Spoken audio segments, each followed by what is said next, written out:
and streaming on crossroadstoday.com. A surprising rescue in Yorktown Sunday after a house fire, what local officials are saying about the rescue. And the latest as a former Trump loyalist plans to leave Congress amid disagreements with the president. Plus, a controversial government entity disbands early. What's next? That's just ahead. And if y'all happen to not see too much rain this weekend, don't you worry, because some of us actually have a chance to see some severe weather today. We'll look at that, but more importantly, after that's said and done, we have a front to make it nice for Thanksgiving. All that in the weather coming up. You're watching 25 News Now Sunrise.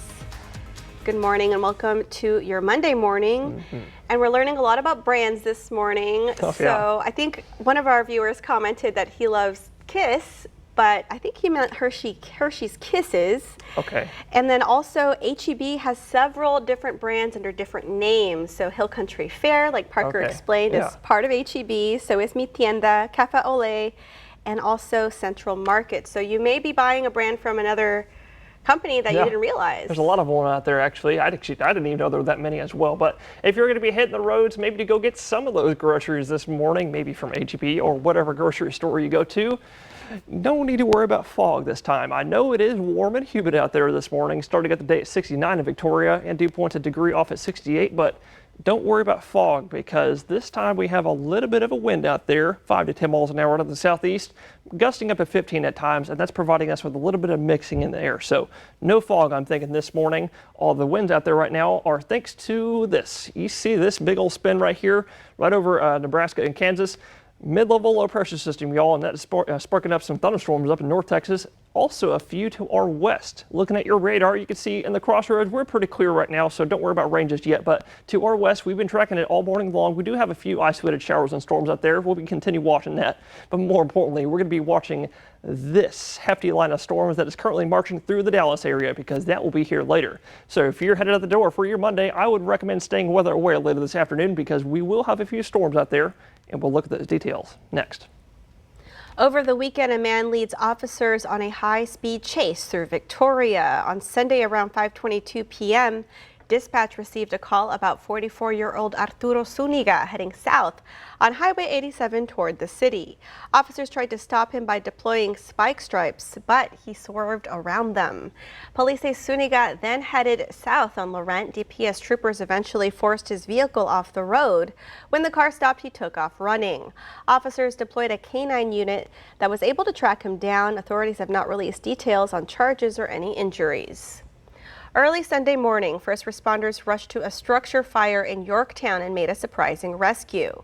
When crews went inside the home, they discovered several trapped puppies. All the puppies were brought to safety as crews battled the fire. Local officials thanked all first responders who helped at the scene, saying their quick action made a real difference for the community and added heroes don't just put out fires, they sometimes save tiny lives too. The Texas Ramp Project just marked 40 years, but their work is far from over. They build ramps for those living with disabilities and low-income residents and need more volunteers. Using pre-measured parts, a ramp can be finished in 2 to 3 hours. They keep bases in Yoakum, but need more local help in Victoria County to deliver materials. The group aims to serve Victoria more soon. You know, I try and get out there and then give them some kind of sense of timing on when the ramp will be built. And so the only way I can do that is if I've got some volunteers that'll help with the build. And I'm not sure how that's going to be done right now for Victoria County.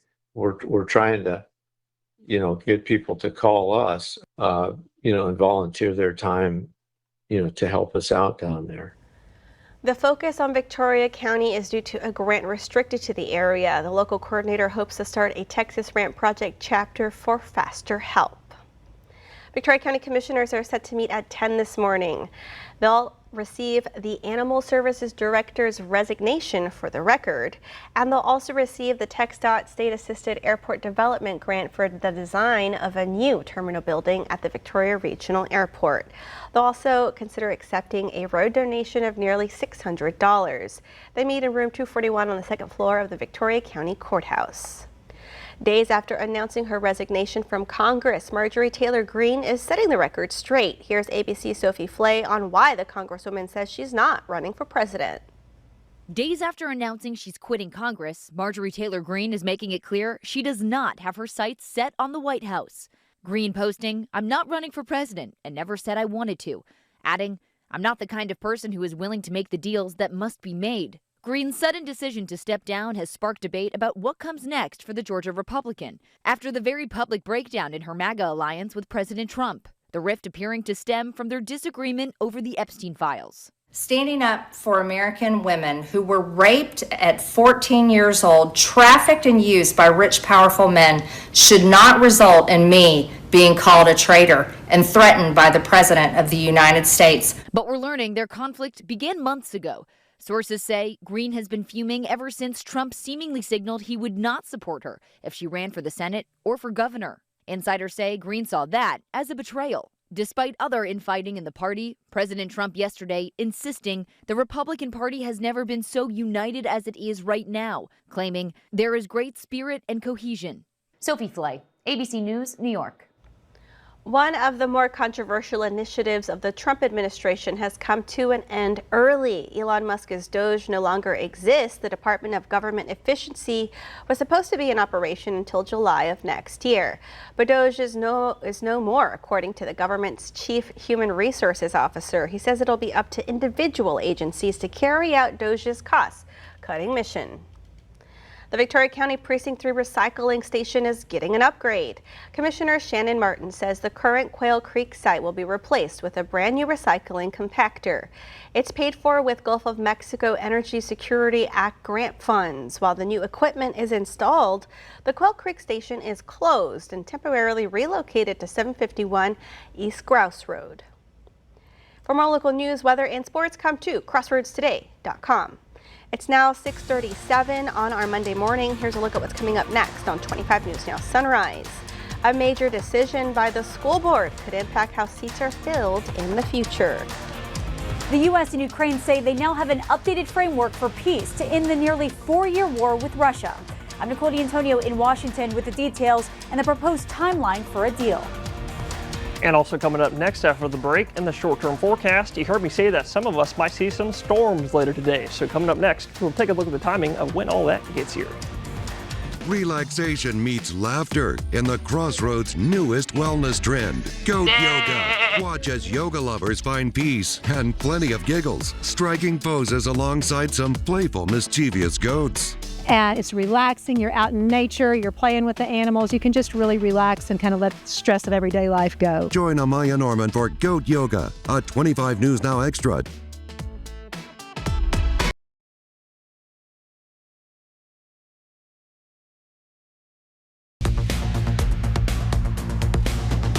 Well, good morning, Crossroads, and happy Monday. Well, it's a brand new week, and we're only a few days away from Thanksgiving, and we still have a cold front coming. And that cold front, however, it's going to spark up some thunderstorms for this afternoon and this evening, to which some of which could be strong to severe, because the National Weather Service, here's their outlook for today. You can see they have a level 2 out of 5 slight risk for severe weather, mainly for East Texas, but also parts of central Louisiana and also parts of the Houston area.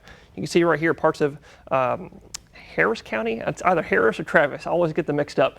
Houston is under the gun for some severe weather tonight, so if you have family over there, let them know about that. Otherwise, in the Crossroads, that level 1 out of 5 marginal risk has expanded into as far as Victoria County, but I'm going to say this. Everything north of, I'm going to say this line right here, anything north of that line is probably going to have the best shot to see your severe weather for today. We're talking about Lavaca County, maybe Gonzales County, but also technically Wharton and Matagorda County as well, because of the tail line of thunderstorms moving in. And we're going to look at that in a second, because for your threats today, what you could possibly expect if you see a stronger thunderstorm is some hail.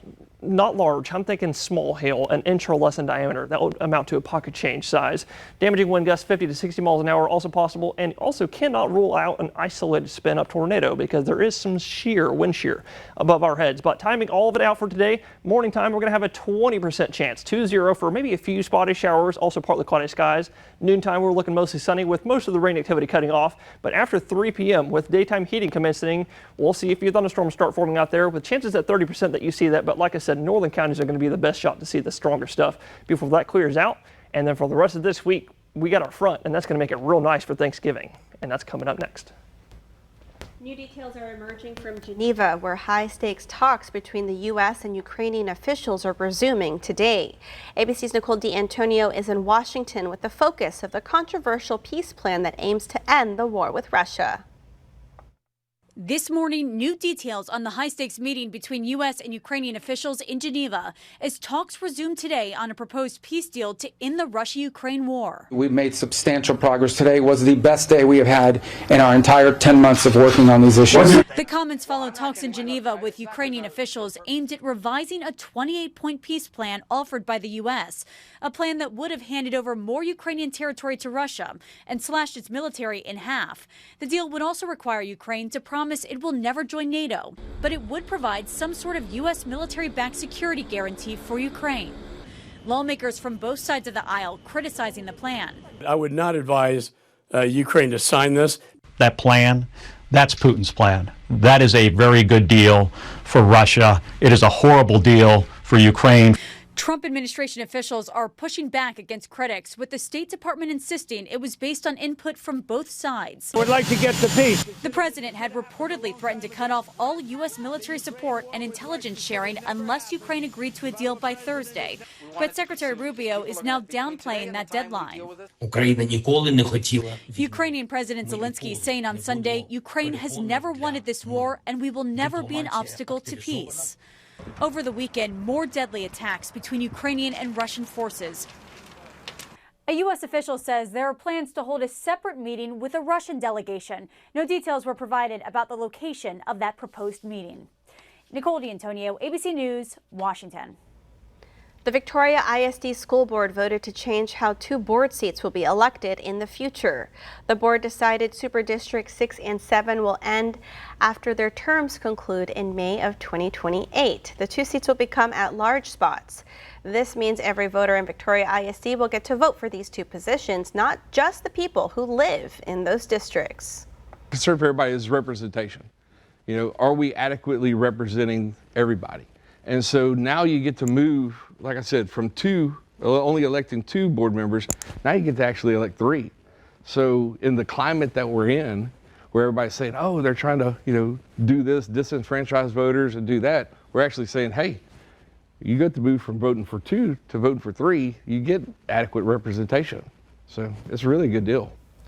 The board will also work with district leaders to update rules and policies so the new plan can go into effect in May 2028. If you see news happening, let us know. Call the number on your screen to contact our newsroom or email us your tips at staff@crossroadstoday.com. It's now 6:44 on our Monday morning, so to come on Sunrise, we hear from a woman changing the landscape in agriculture. Time to celebrate some birthdays. Happy birthday to Michael. Happy birthday to my loving husband. Love you bunches. Happy birthday, Michael, and also happy birthday to Domani. Happy 4th birthday, Domani. That's from Mom and Dad, and we love you and hope you enjoy your day. Look at that picture. Happy birthday to Katherine Heigl, or Dr. Izzy Stevens. The Emmy Award-winning Grey's Anatomy actress is 47. Ooh, happy birthday, Catherine. And to see your birthday wish live on 25 News Now Sunrise, you can come to crossroadstoday.com. Just click the drop-down menu, then click the Home tab, and then you'll see Submit Your Birthday Photo. All right, it's now 6:45 on our Monday morning. Happy birthday if you're celebrating one today. That's right, happy birthday. Stay with us. We'll be right back.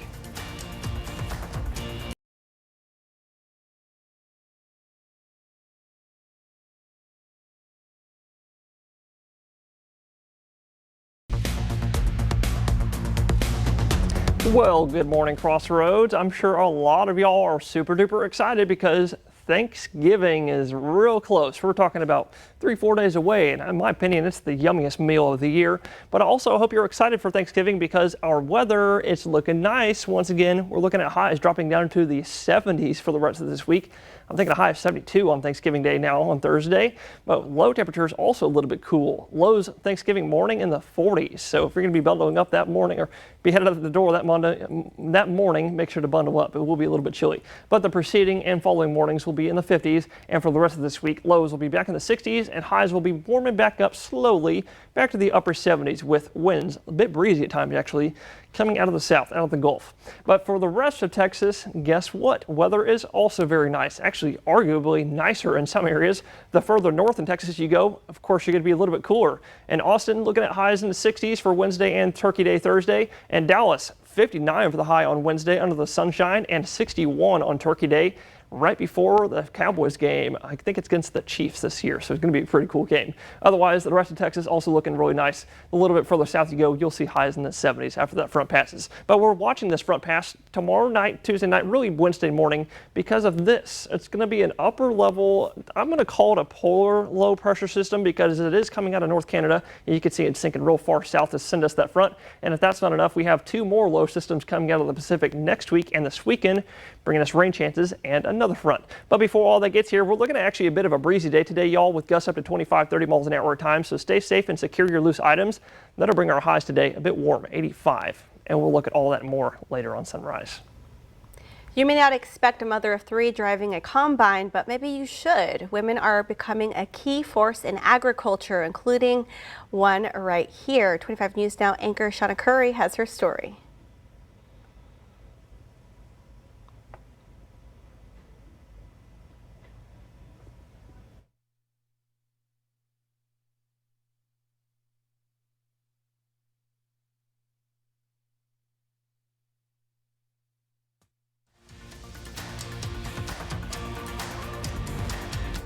It's hard being a woman in ag. Most days you'll find Brooke Belichick behind the wheel of a combine or walking the fields checking crops. Some days she's in the office, but every day she's mom to 3 young girls. I didn't grow up in farming per se. I did help my dad and grandfather bale and cut hay as a little girl and help with the irrigation in the hay fields. And helping work cows and stuff of that nature, but not farming like my husband. A full-time mom and full-time farmer. Brooke works 7 days a week and does it all with grace. But she'll tell you that was not always the case. And the first time I drove the combine, I was very nervous. And I remember choking up the combine so bad. Brooke and her husband Jacob started Rockin' Bee Farms about 5 years ago. Back then, it was just 150 acres. Today, they're working close to 2,200 acres, raising cattle and growing cotton and rice. Last year, the rice that we harvested went to Campbell's Soup. And then some of the rice is we take to Edna, to the Rice Belt and the Rice Belt in Blessing, and they turn it into bagged rice. And you can find it in the grocery store. Brooke takes pride in being part of a growing number of women in agriculture. It's really neat that you can say that, you know, you're eating our rice or our cotton is going to the clothes that you wear. It's just really cool. Women are steadily planting roots in the industry. Their numbers on the rise since 2002, and male producers started trending downward in 2007. The newest census shows women now represent just over 1/3 of producers across the U.S. And it's just really cool to know that we have a big part in agriculture and everyday life. For Brooke, that passion is something she hopes to pass on. We're so thankful and blessed that we have this bigger scale of a farming operation for them to be able to be involved in it, to love it just as much as we do, and we want them to hopefully one day when they get married to come back and want to be a part of the farm. Running farms, raising families, and helping shape the next generation of producers is something the Texas A&M AgriLife Extension Service sees every day. Women are the backbone of agriculture. We don't mind sharing the importance of what it is. And I think right now that's one of the biggest goals and aspects, especially with everything that's going on in the world that relates to the agriculture industry. More and more women are getting involved. We have probably more female 4-H members than male 4-H members. AgriLife's 4-H program is helping build that future, teaching young women leadership, confidence, and the hands-on skills they will need to keep Texas agriculture strong. They're our future. they're the ones that are going to continue what we're building today. The women were always there and they've always been there. They're just now coming to the forefront of that. It's preparing them for the future. And then giving them those tools to be successful, not only successful agriculturalists, but successful, productive members of society. If you have that passion to get into the farming industry or cattle or whatever kind of ag, whether you want to be an agronomist or you want to be a seed rep or a chemical rep or whatever it is, just go for it. Brooke hopes her story shows her daughters and other young women that there's no one way to be a farmer, just passion, grit, and a love for the land.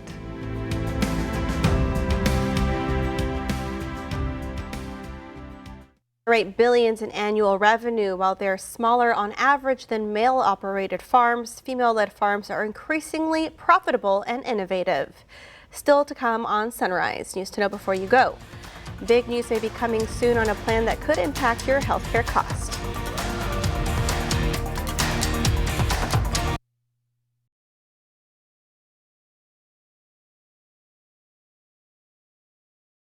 President Donald Trump could unveil a plan to address rising healthcare costs as soon as Monday. Sources say the timing and content of the proposal could change, but it appears to address expiring Affordable Care Act subsidies. KFF estimates the cost of premiums could more than double if the pandemic-era assistance ends.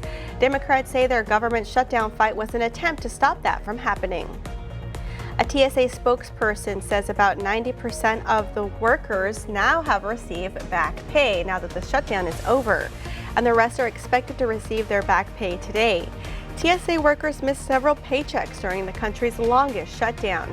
The payback comes as the holiday travel rush is set to begin. TSA expects to screen nearly 18 million travelers during Thanksgiving week. Victoria County is planning on some road closures around Patriot Park for the annual Victoria Area Roadrunners Association's Turkey Trot. Fox Road and Fordyce Road are closed on Thanksgiving Day from 7 to 9 a.m. Drivers are being advised to use different routes to avoid turkey traffic.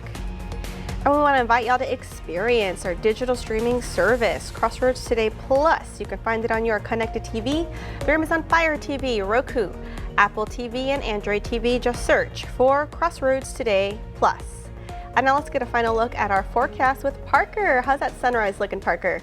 Well, what sunrise? We don't have one out there this morning, Carolina. That's because we got a little bit of cloud cover out there, y'all. You can see that right here on your screen. Looking east in Victoria. This is out here by the Emerging Technology Complex, right here on 463, meeting up with Highway 59, Main 59, where we're starting out the day in Victoria, 70 degrees. Of course, another warm and humid morning out there.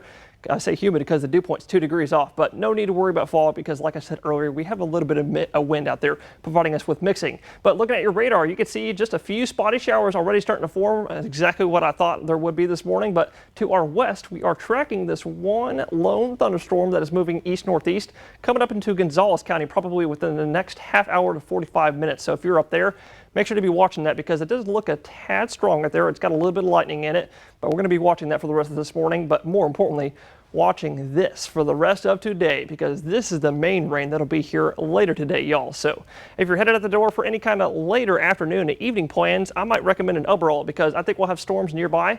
Not so much on the coastal counties, more so inland. You can see Port Lavaca, high of 83 today, a bit breezy as well for all of us. So make sure to secure any loose items outside. A bit warmer Victoria, 85 with the high with, like I said, main rain activity is going to be here late this afternoon and evening with chances at 30%. So make sure that you are staying weather aware because some of the storms could be strong before the front blows through, and they were nice for the rest of the week. All right. Thank you for joining us this morning. Join Shauna, Don, Maclovio, and Max today for 25 News Now at 5, 6, and 10. Make it a great Monday.